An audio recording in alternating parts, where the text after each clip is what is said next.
Hey friends, do you wish to update Google Chrome to the latest version?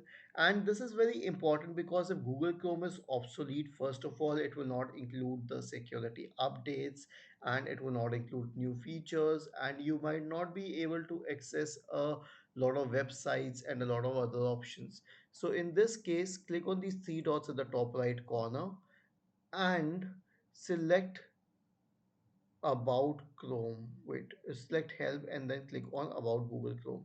And the second you click on it, it will start checking for Google Chrome and update it to the latest version.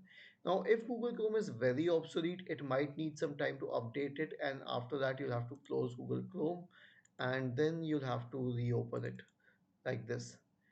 Was this helpful? If yes, then please let us know in the comment section below. Do not forget to subscribe to the channel. Thank you for watching this video and have a nice day.